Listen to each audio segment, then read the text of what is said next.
welcome, man. I know I'm just mad. Let me just say this.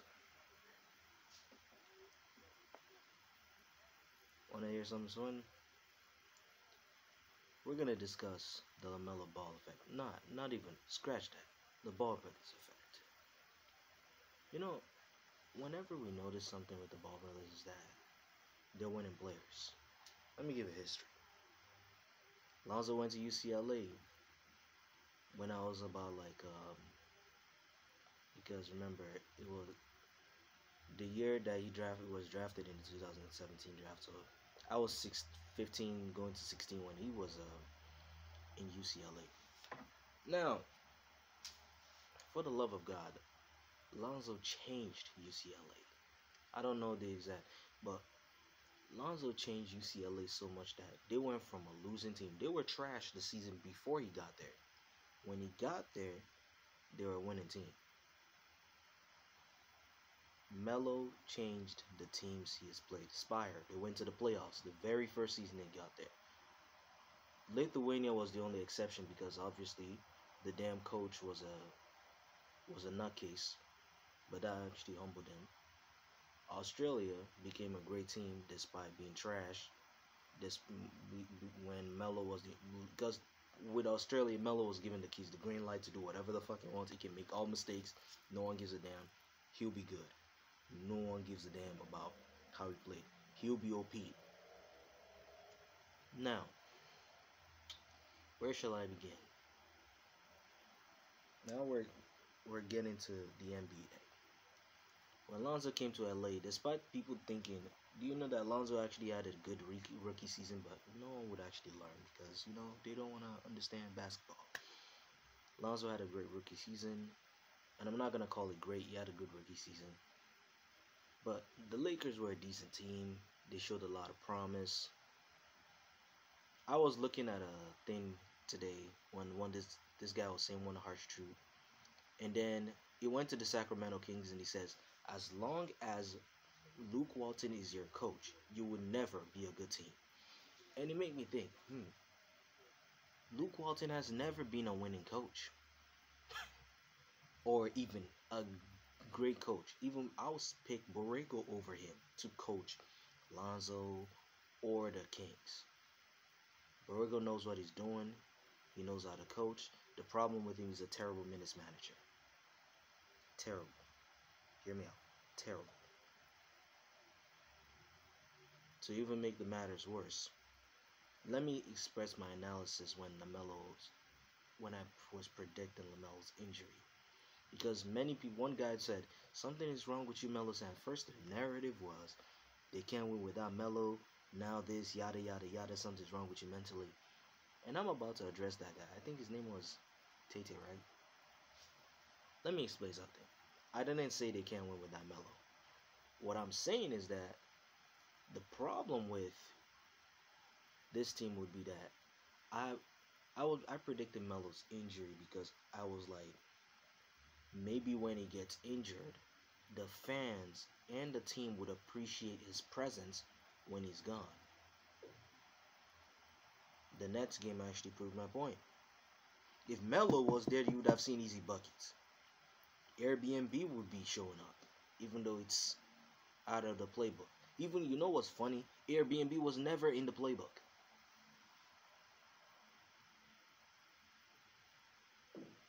Wanna think I'm capping? If you watch the games closely, if you see the plays that's being run, where Airbnb just comes out of all of the sudden. Airbnb just comes out of the sudden and just, even look at when Miles Bridges dunked. Like, is that in the playbook? It's just hypothetically speaking. Now back to the mixture. LaMelo has changed the Hornets. Let me tell Hornets fans this. LaMelo made the Hornets primetime TV. If you think I'm capping because I said people don't care about the Hornets, you ask Steph Curry. He was a Hornets fan throughout his childhood. Steph Curry, Wardell, the number 30 in Golden State. He was a Hornets fan when his dad was playing. So he said two reasons why he watched the Hornets is because of his dad and Lamelo Ball. Even though his dad was the number one reason, pay attention to his number two reason. Where's Melo now? Fractured wrist. End of the season. They're the fourth seed, right? That fourth seed I'll credit to Melo because let me tell you why. Melo's the reason why they're winning. His impact on that team, the never quit attitude. Remember, before they even let him be him. They were never a winning team. You don't see them diving for loose balls or snatching the ball and going taking a shot to even give the team a chance. Where's the I'm not quitting till the final buzzer? Like, let me dictate what I experienced on the game. I was so disappointed. I could not even count how many times I was just shaking my head like, damn, this team is just like I had a lot of bruh moments. Like, really? To even tell you who was the real LaMelo replacement that game, it was Nate Darling. He played defense. He played role. When he was given the role to play LaMelo's role, he did it perfectly. Despite playing 2 minutes. He didn't score. He didn't even get a shot or anything. Defense was there. That's why some people, I must say, stop sticking to them stat sheets. Because if you look at stats, you will not understand the game. Until you watch the game closely and see for yourself a more broadband level. The team got waxed. They'll still play the Lakers this month. And we finna go see. Because the Lakers would have AD, LeBron back. AD and LeBron will be back. And we're going to see whether they're going to stand a chance.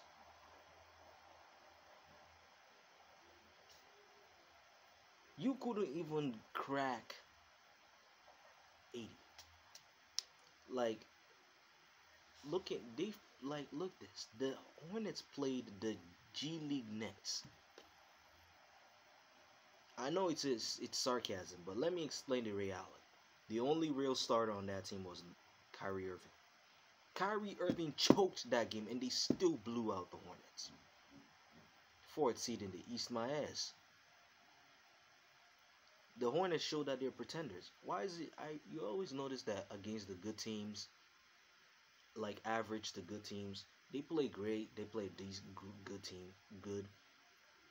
But when it now comes to trash teams, super teams, they underperform. Like, one guy may even drop 20 or less, or the highest they can get is 30, and they will still get blown out. Look at the Suns. They lost to the Suns by 4. Yes, the Suns, they put up a fight. But why cannot now they put up a fight? The Hornets have shown us that they're not ready for prime time. And when it's playoff time, they wouldn't even stand a chance. Especially if they face the Nets in the first round. Because the Nets would have the full starting lineup ready. And we finna go see whether they're not going to get swept. With or without LaMelo, they're going to get smacked. Let me keep a harsh truth. Because I don't want to go to the Sacramento Kings with Tyrese Halliburton. Because the Sacramento Kings at least understand that they're a team.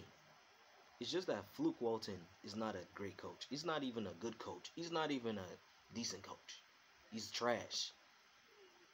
There's a reason why he was a bench warmer in LA when he was winning rings with Kobe. There's a reason why he was a role player, man. Even though he's okay as a player, he's not okay as a coach. He's trash. Garbage. Don't even, I will tell you, the Twins, that shadow defense they played, they were getting cooked by Kyrie. One of them were just getting served. On the tray, they were just going on the tray and just keep getting passed on, passed on, passed on, passed on, passed on. Seriously. Are you fucking kidding me, man? Don't it like where is the fact that they didn't even crack 90?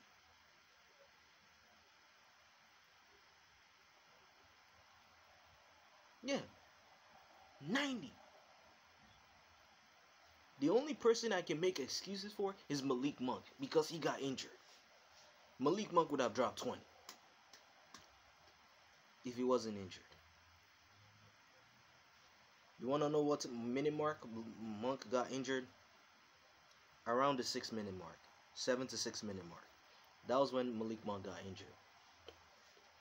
Now, you're thinking like, how do I know this? I watched the full game. I was so disappointed.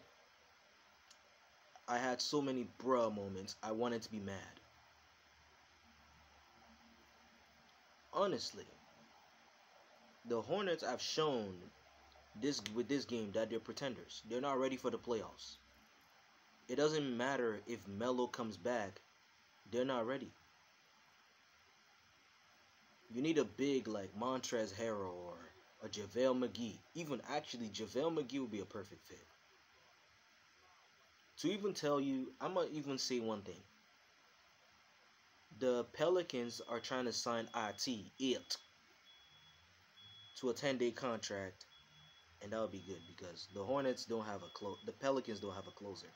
But this is not on the Pelicans, okay? Because don't even get me started. They got smacked by the Orlando Magic without their big three. Yeah, I don't want to talk about that because at least they put up a fight. They lost by 5.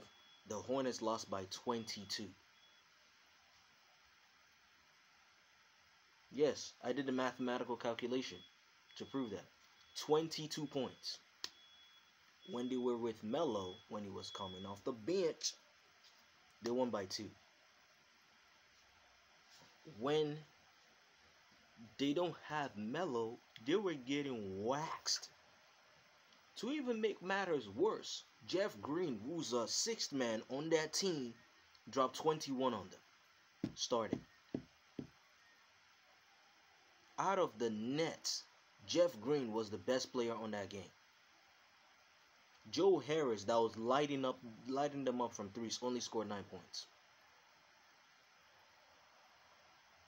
9 points. 9 points. Kyrie only dropped 15, and they lost. And the Hornets lost. For Kyrie to underperform and the Hornets to still get smacked, it says something. They're not ready for prime time. LaMarcus Aldridge didn't even play that good. Let me get it straight. LaMarcus Aldridge didn't play that good. And they still got smacked. I don't even want to talk about, like, PJ Washington dropped a double donut in the game. A double donut.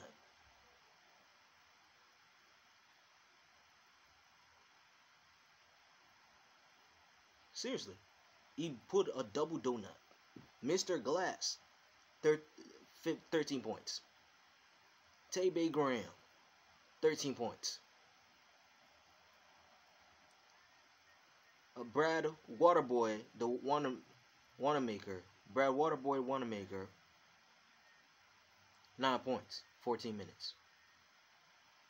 See, like, I'm reading the list. Nate Darling, 2 minutes, no points. Like, come on. I can make excuses for Nate Darling. He played defense. The Twins, they combined for only 3 points.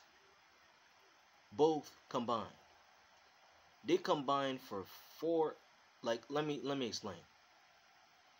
4 assists, 5 rebounds. Combined. How many points? 3 points. How many minutes? I don't want to say it. They got a lot of minutes. It doesn't matter if Borrego plays 14-man or 8-man, they'll still lose. It made me wonder, like, what if the full roster was there where you have, like, look at, let me mention the guys that was missing from the Nets roster. Kevin Durant, DeAndre Jordan, Blake Griffin, James Harden. They were losing 4 players out of the starting 5. 4. And you still got smacked. No DJ, no Harden, no KD, no Blake or Griffin dog.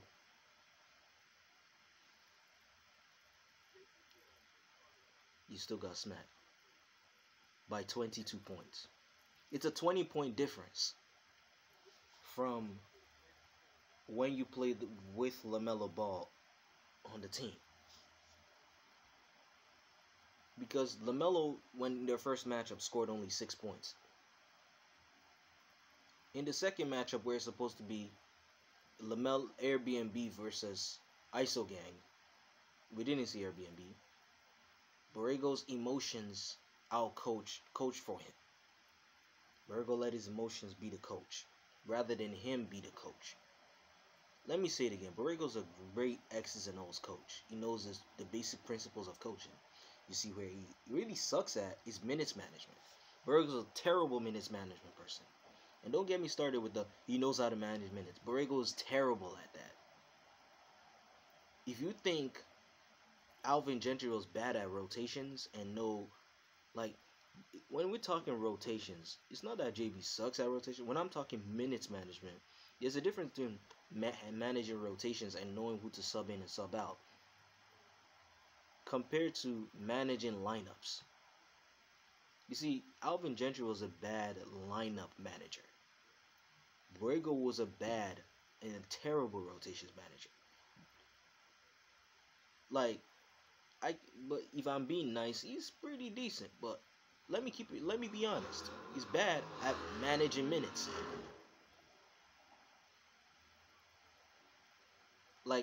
Look at what happened. Malik Monk only played 22 minutes. What did they do? 11 points. There's a reason why I'm not blaming Malik Monk. He's injured. He's still ruled as day-to-day because obviously the Hornets, they don't got brain cells. And they'll just they'll put Malik Monk back in the next few games and then be like, he's good. You know what? Let's put him back. Sit him out. I don't care if you lose the seed. It's about protecting your asset than actually not doing so much. The Hornets got waxed. Impact player on the game, Nate Darling. Impact player of the game, Nick Richards. And I'm talking Hornets only. Impact player of the game, Brad Wanamaker. Yep. Wanamaker play defense. But when we're talking real defense and real grit and grind, the Twins didn't show up. The Twins were choking. They were breaking so many shots. Efficiency-wise, guess who had the highest field goal percentage? Gordon Hayward. Guess who had the highest three-point percentage? Miles Bridges. Miles Bridges had a better game than Hayward, and he was on the bench.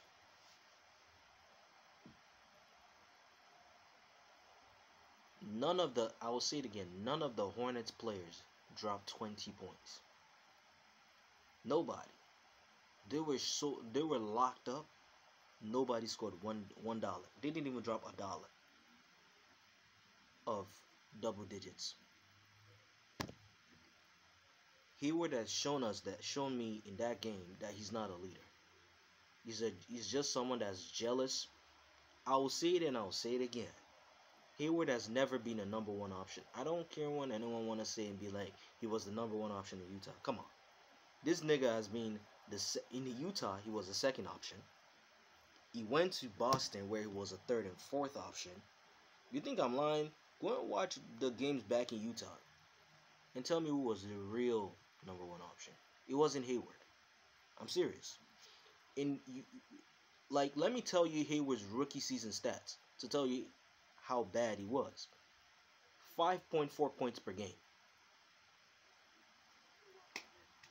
Yep, 5.4 points per game. You can go and do the research and think I'm lying. That's Hayward's rookie season. Now look at Hayward now. He's doing pretty great for himself, but when we're talking a leader in the locker room, a leader on the floor, which you were assigned to be, you're not that guy. Against great teams, it's always national TV games. The Hornets are so scared of the spotlight. And don't even see, I don't want to be hard on LaMelo because he's a rookie. Even I would wait till he's being, because you see the reason why I don't want to be too hard on Melo is because I've understand his game to the point that I know how he will play. So I'm not scared if he's underperforms at times. I'm not gonna be like Melo played good. No. If he played trash, I'll be on his ass. He's a rookie, so I'm trying to really reduce the stress. And be like, you know what? I'm gonna alleviate the pressure off you because you're not the number one overall pick, so why am I gonna be on your neck? When the Hornets drafted Melo, it was a PR move. And I'll say it again, drafting him was a PR move. It was not because they cared about drafting a kid. It's about PR and improving their public relations. When LaMelo got injured, their viewership dropped 75%. The NBA also took a hit financially. Man's canceling league passes. Man's canceling tickets. It really is that bad. For them to have 25% viewership. You know it gets bad when,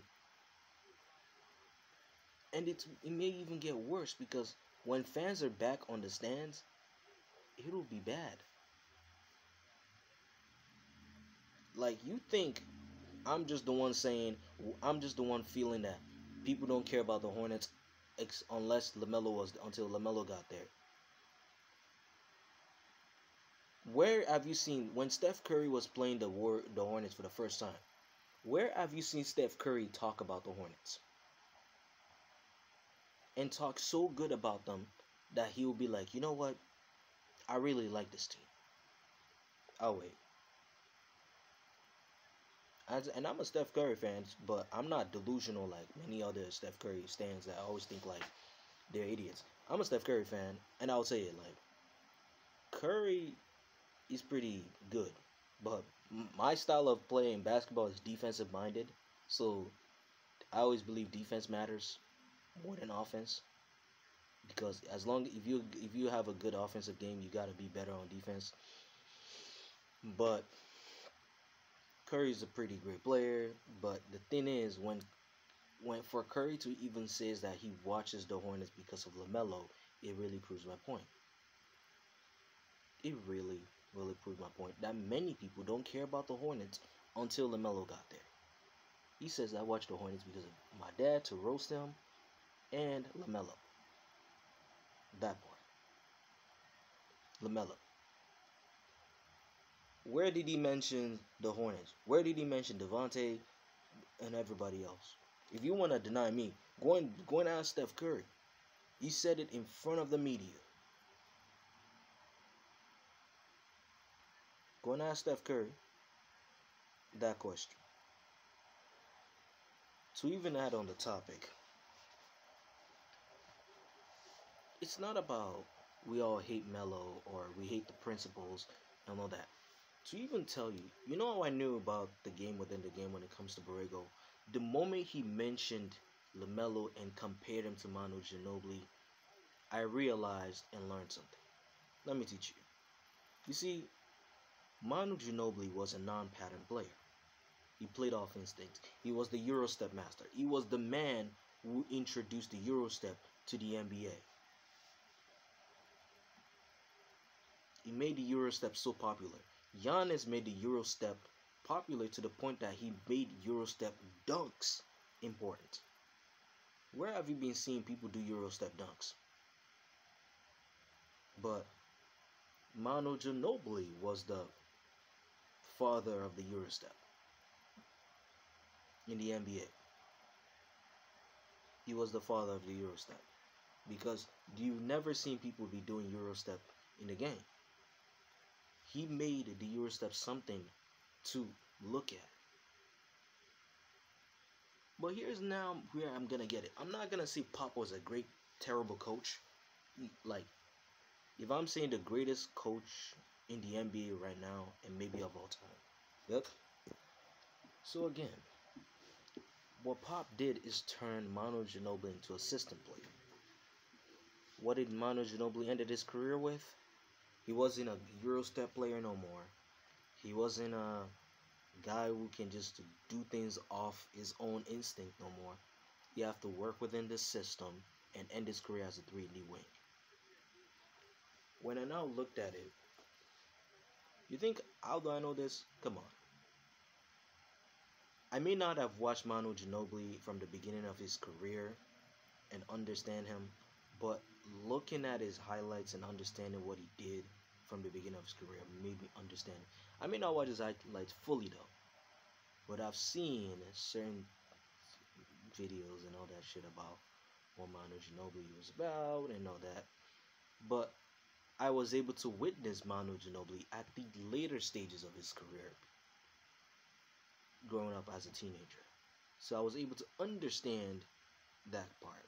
The moment Borrego mentioned Manu Ginobili and compared Lamelo to it, I was like, that's it. I now figured it out. Let me explain to you guys. For Borrego to say Lamelo reminds him of Manu Ginobili, it really explains something. It now proves that Borrego does have some sort of agenda, which is to turn Lamelo into a system player.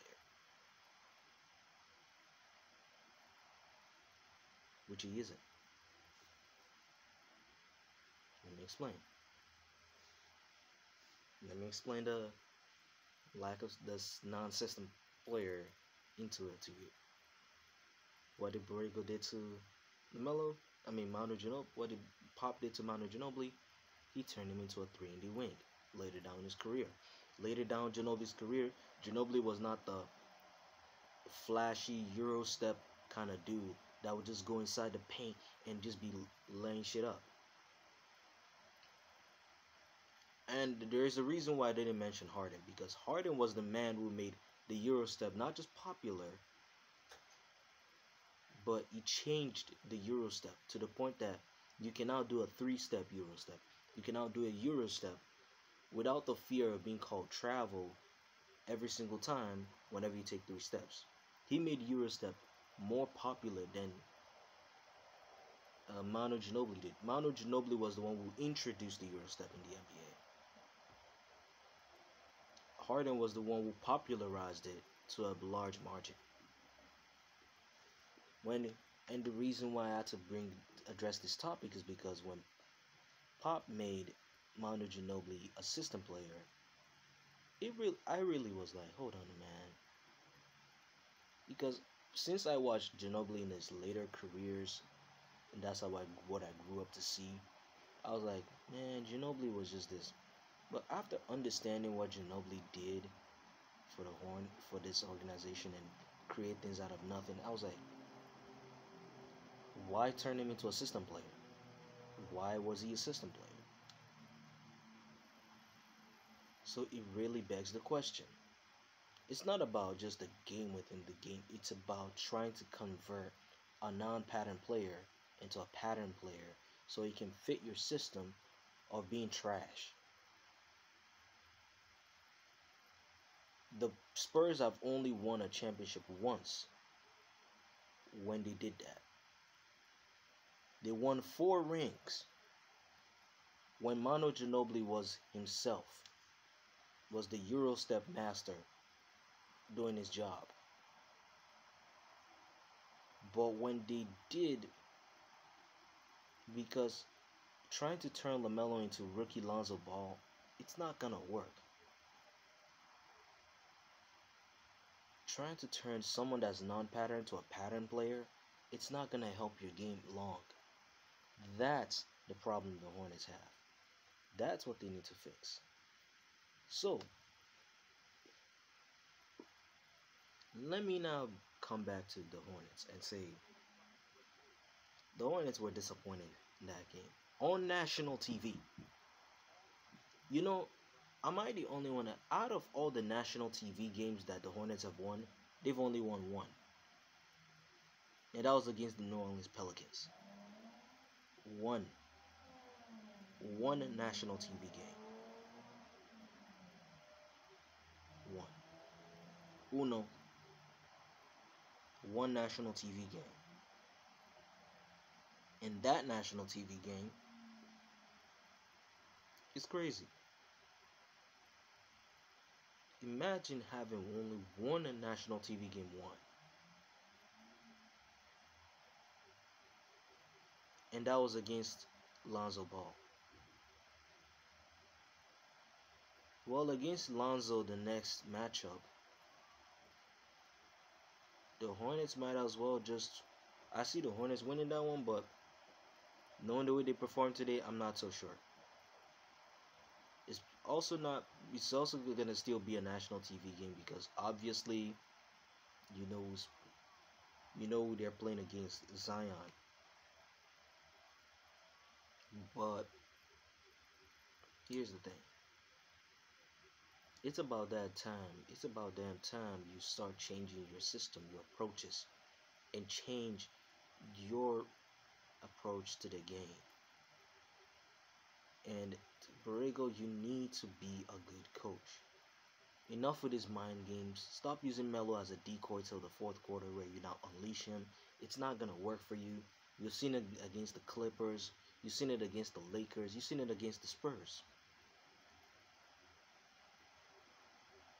At the end of the day, it's about time you start believing in your rookies. Vernon Carey, we need to see more from him. We need to see Nick Richards start. We need to see Vernon Carey start. We need to see Grant Riller get minutes. Nate Darling gotta be playing more minutes. Brad Wanamaker gotta be riding the bench or be out of the team. One of those. The team is pretty good, but not good enough.